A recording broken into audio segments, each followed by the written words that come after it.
안녕하세요. 도리도리 김청원입니다. 네, 이번 시간은 71강이고요. 디버깅 관련돼서 한번 준비를 해봤습니다. 네, 디버깅 관련돼서 준비를 해봤고요.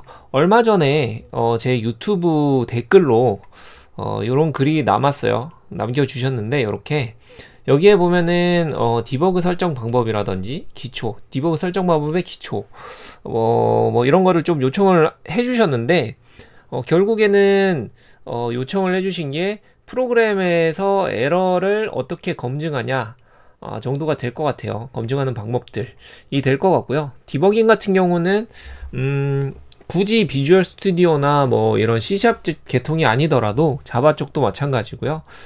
웹 쪽, 자바스크립트 쪽도 마찬가지인데 다 비슷한 형태로 진행을 할 거라고 생각이 됩니다. 네. 그래서 요 구간에 대해서 한번 가볍게 준비를 해봤어요. 가볍게 준비를 했고요. 여기에 보면은 지금 비주얼 스튜디오 기준으로 한번 준비를 했는데 이 프로그램은 굳이 안 만드셔도 돼요. 어떤 프로그램이든 디버깅하는 방법은 똑같다라고 생각이 되기 때문에 예제로 만들어 놓긴 했는데 뭐 크게 중요하다고 생각이 들진 않습니다. 그리고 소스 코드도 보면은 그냥 단순하게 배열을 돌려가지고 배열에 대해서 일부러 에러도 좀 떨어뜨려 보고 뭐 이렇게 해서 어디 구간을 좀 보자 뭐 이 정도 되는 것 같아요. 얼마 전에 TV 프로를 봤는데 거기에서 여기 보면은 A랑 B가 있으면은 A의 합과 A의 곱을 더해가지고 계산하는 뭐 이런 대학생들이 나와서 문제를 푸는 그런 프로를 봤는데 대단하더라고요. 그래서 한번 비슷한 코딩을 한번 해봤습니다. 네, 그런 예제라고 보시면 될 것 같고요. 여기에 보시면은 디버깅 방법이라고 해서 한 세 가지 정도를 생각을 해봤어요. 어떤 식으로 할까라고 해서 생각해봤고요. 여기 보면 A, B, C 이렇게 세 가지고요. 여기에 보면은 첫 번째 거는 중단점을 브레이크 포인트라고 그러죠. 중단점을 삽입해서 체크하는 방법. 그 다음에 브레이크 포인트 잡은 상태에서 연결되는 건데 데이터를 체크하는 방법. 그 다음에 로그를 남겨서 체크하는 방법 뭐 이 정도 될 것 같아요. 저는 대체적으로 이렇게 코드를 짭니다. 코드를 짜고요. 요거 같은 경우는 비주얼 스튜디오에 보면은 컴파일러가 있는 언어잖아요, 이놈이. 그래가지고 디버그 모드라는 놈이 있고요, 릴리즈 모드라는 놈이 있어요. 여기에 보시면 빌드를 할 때 여기에서 디버그 모드로 빌드를 할 수 있고 릴리즈 모드로 빌드를 할 수 있습니다. 해보면은 실행되는 거는 똑같아 보이고 있는데 보면은 폴더가 각각 남아요. 디버그로 빌드했을 경우에는 디버그 폴더에다 남게 되고 릴리즈로 빌드를 했을 경우에는 릴리즈 폴더로 남게 돼요. 그런데 과연 이것들에 대한 차이가 뭐냐 정도가 조금 궁금해 하실 수도 있을 것 같아서 가볍게만 정리를 해봤습니다. 여기에 보면은 디버그 모드로 빌드를 할 경우에는 상관이 없는데 릴리즈 모드로 빌드를 하면은 소스 코드를 최적화시킵니다. 최적화시킨다는 게 뭐냐면 소스 코드 컴파일러가 있으니까 얘를 한번 쭉 보는데 뭐 소스 코드가 잘못됐거나 추격할 수 있는 구간이라든지 좀 간소화시킬 수 있는 부분들 메모리를 좀 이상하게 할당해가지고 좀 불합리하다 싶은 부분들을 프로그램에서 자체적으로 잡아서 소스 코드를 조금 바꿔요. 소스 코드를 바꿉니다. 릴리즈 모드에서는 코드가 바뀌기 때문에 그 최적화를 시킨다고 그랬잖아요. 최적화를 시키기 때문에 속도가 개선이 되겠죠. 당연히 그것 때문에 하는 거니까. 그래서 속도가 빨라지고요. 릴리즈 모드는 그 대신에 이제 소스 코드를 바꿨잖아요. 바꿨기 때문에 중단점을 찍은 구간을 확인할 수가 없어집니다. 코드 라인이 바뀌기 때문에. 그렇기 때문에 디버그 기능을 사용할 수가 없어요. 그래서 약간 짬짬면 시켜놨는데 여기에 보면은 코드 최적화라고 하면은 릴리즈 모드가 될 거고요. 그 다음에 속도 증가 뭐 이런 쪽이면은 릴리즈 모드, 그 다음에 디버그 가능 여부라고 보면은 디버그 모드 정도가 될 것 같아요. 그래서 뭐 간단한 차이 정도는 있다 정도가 될 것 같고요. 보통 우리가 프로그램을 짜거나 할 때는 당연히 다 디버그 모드에서 수행을 할 거고요. 그 다음에 배포하거나 뭐 이랬을 때는 릴리즈 모드로 바꿔서 배포 파일을 만들어서 배포를 한다 정도로 생각하시면 될 것 같아요. 내부로 도는 거는 뭐 시간이 나면은 좀 더 빡세게 알아볼 수 있을 것 같은데, 그게 아니면은 그냥 이 정도만 알고 계셔도 코드를 빌드 하시는 데는 크게 무리가 없다라고 말씀드리고 싶습니다. 네. 자, 이제 코드를 보고 싶은데, 첫 번째는 뭐냐면 중단점을 삽입하는 방법부터가 나와야 될 것 같아요.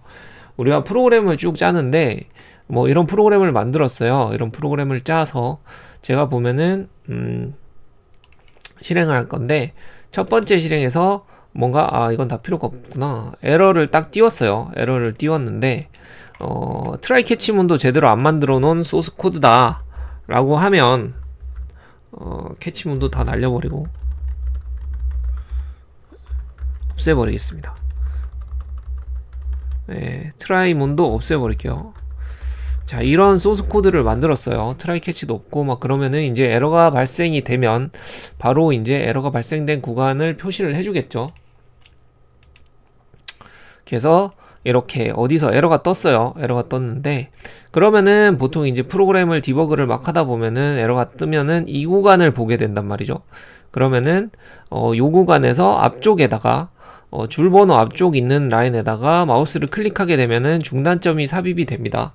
여기에 해당하는 단축키가 F9라고 보시면 돼요. F9 이렇게 라인을 잡아가지고 F9를 누르면 한번 눌릴 때마다 중단점이 들어갔다가 삭제가 됐다가 뭐 이럴 거예요. 이렇게 되면은 뭐가 되냐면 다시 빌드를 해서 실행을 하면 이제 이 라인에 소스 코드를 쭉 따라가다가 이 라인에 걸리면은 이 라인에 노란색으로 표시가 되게 됩니다. 표시가 되게 돼요. 그러면은 이제 여기에서 지금 어떤 데이터들을 보고 있다를 알 수가 있게 되고요. 이렇게 마우스로 올렸을 경우에. 자, 그러면은 이쯤에서 다시 봐야 되는 게, 원하는 위치에 중단점을 삽입하고 디버그를 실행할 수 있어요. 그리고 중단점이 잡힌 라인에서 데이터를 확인할 수도 있습니다.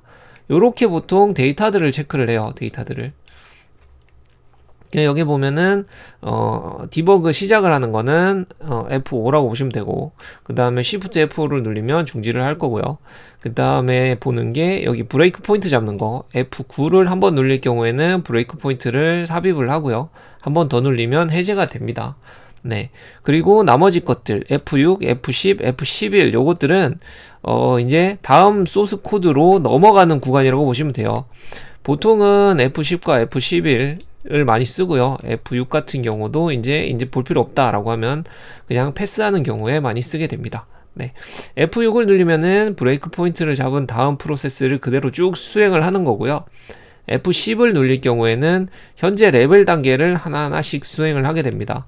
펑션 안으로는 안 들어간다는 소리가 뭐냐면 이 소스 코드를 이 소스 코드는 좀 그렇고, 펑션이 있는 소스 코드들 있잖아요. 요쪽쯤 되겠네요. 요쪽쯤에서 보면은 F10을 누르면은 바로 밑으로 내려가고요. F11을 누르면은 이 소스 코드 안쪽으로 들어가게 됩니다.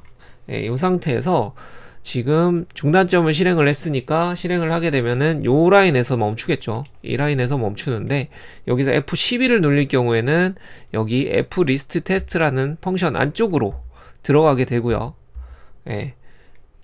아까 다시 실행을 시켜가지고 요 구간에서 F10을 누르게 되면은 이 펑션 안으로는 들어가지 않고 바로 밑으로 내려가게 돼 있어요. 예, 그래서 F10과 F11은 자주 사용하게 될 겁니다. 자주 사용하게 되고요.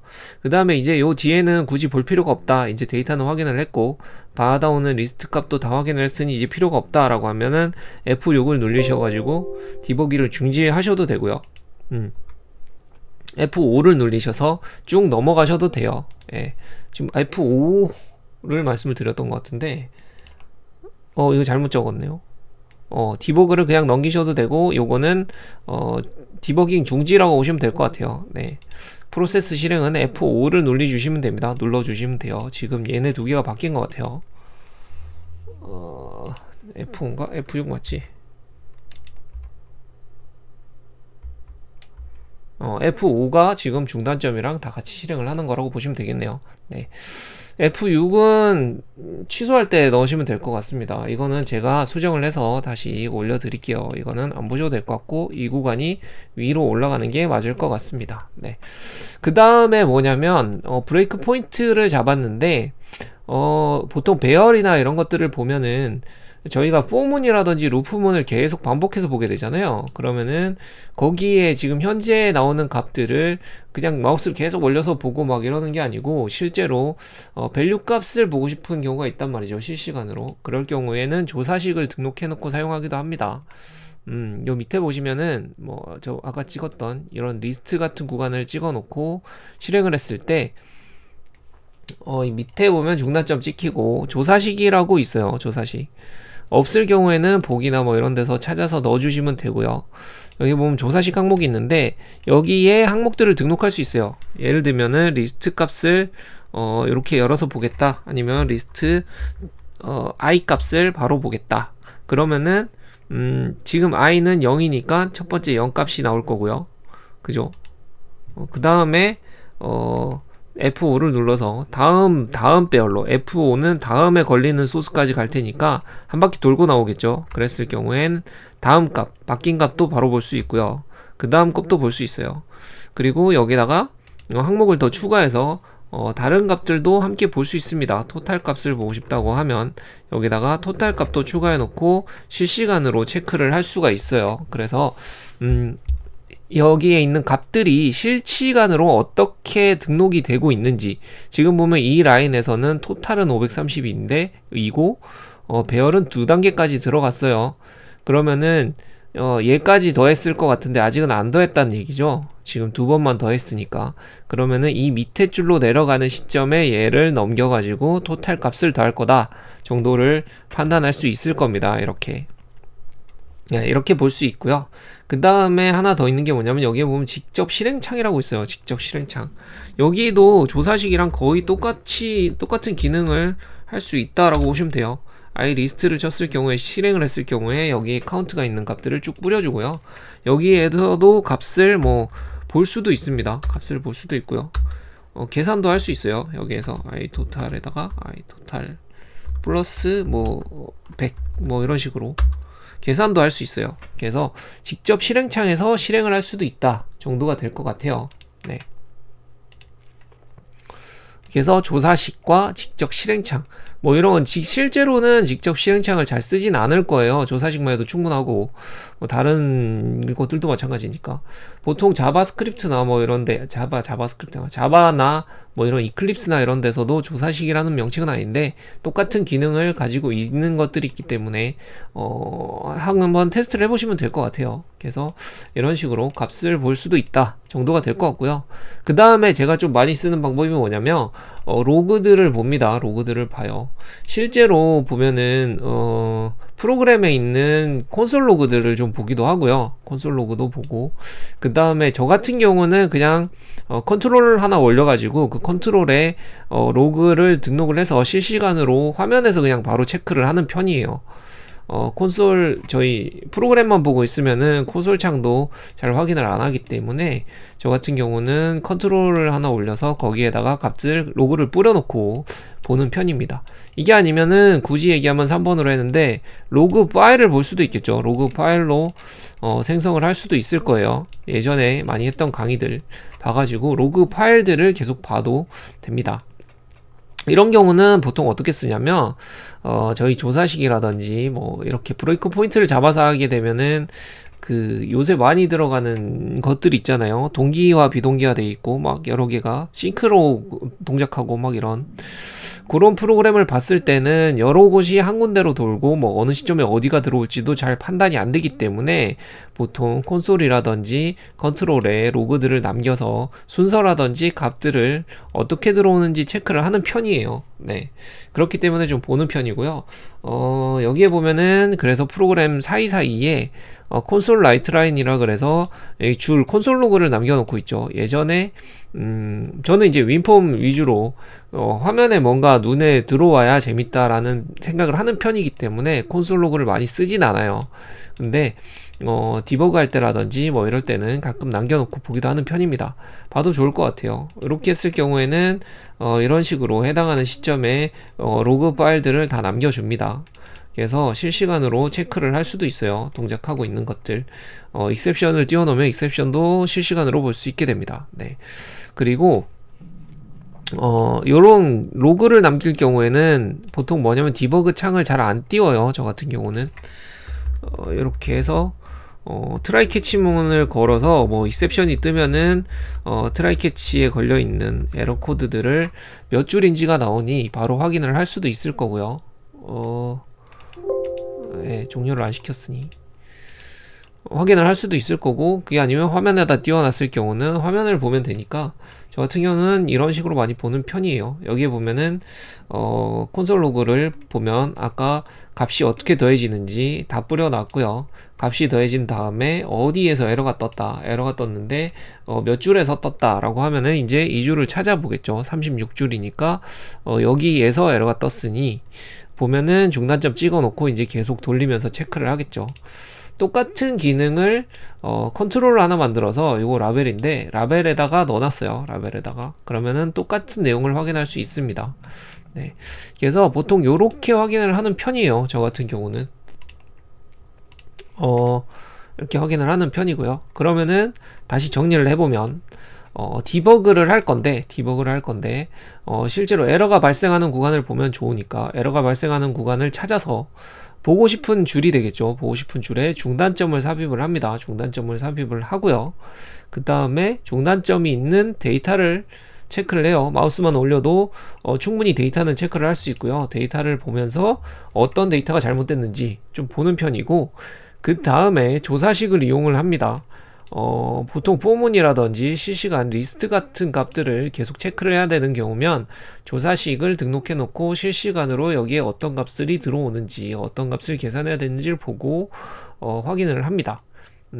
그리고 뭔가 동기로 진행되는 프로그램 같은 경우면 이쪽에 보면은 콘솔 로그라든지 아니면은 컨트롤에다가 실제로 값들을 띄워서 어떤 순서로 들어오는지도 체크를 합니다. 네.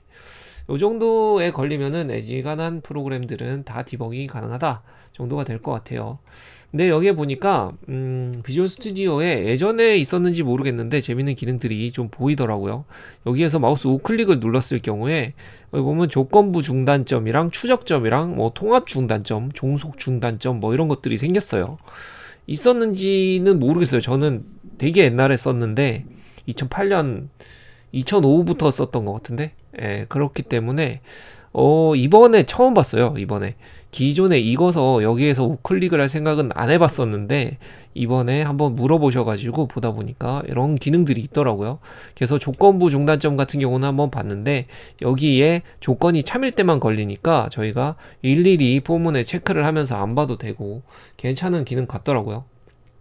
그래서 시간이 된다 그러면은 뭐 요런 것들도 한번 뒤져보면 재밌겠다 싶은 생각이 들었습니다. 네. 그래서 요거는 나갈 때는 잘못됐기 때문에 삭제를 하고 나갈 겁니다. 이거는 안 보셔도 돼요. 네. 네, 이번 시간에는 뭐 이렇게 정리를 하면 될 것 같습니다. 네. 재밌으셨는지는 모르겠는데 뭐 이렇게 저는 당연히 디버그가 뭐 검색을 해도 많이 나오고 실제로는 이제 코드 관련된 내용은 아니기 때문에 정리를 안 했었어요. 안 했었는데 몇 번 질문을 올려주셨어요. 요 댓글만이 아니라도 다른 댓글에서도 디버그는 좀 자세하게 알았으면 좋겠다. 어떻게 디버그를 하냐? 저는 제가 생각한 거랑은 조금 다른 느낌이기도 했어요. 근데 저도 처음부터 당연히 디버그를 못했을 거고 프로그램을 할 때는 디버그가 가장 중요하다라는 생각을 하는데 그냥 건너뛰고 있었다라는 생각도 좀 들더라고요. 네, 그래서 이번 기회에 특히나 지금 이거를 12월 31일에 만들고 있는데 그러면은 1월 1일에 아마 올라갈 거란 말이죠. 그러면은 새해에 새마음 새뜻으로 다시 초심을 찾는 그런 기분으로 만들어도 괜찮겠다라는 생각이 들어서 뭐 이렇게 한번 준비를 해봤습니다. 다들 아시는 내용이고 뭐 크게 중요하지 않은 내용일 수도 있는데 한번 보고, 프로그램은 항상 완성도가 중요하지 않겠습니까? 단순한 프로그램이든 작은 프로그램이든 버그가 없는 프로그램을 만드는 게 결국에는 개발자의 목표다 라는 생각이 들기 때문에 그러면은 디버그가 엄청나게 중요하지 않겠나 라는 생각을 한번 해봅니다. 네. 이번 시간도 수고 많으셨고요. 다음 시간에 또 재밌는 주제를 가지고 돌아오도록 하겠습니다. 네, 수고 많으셨습니다.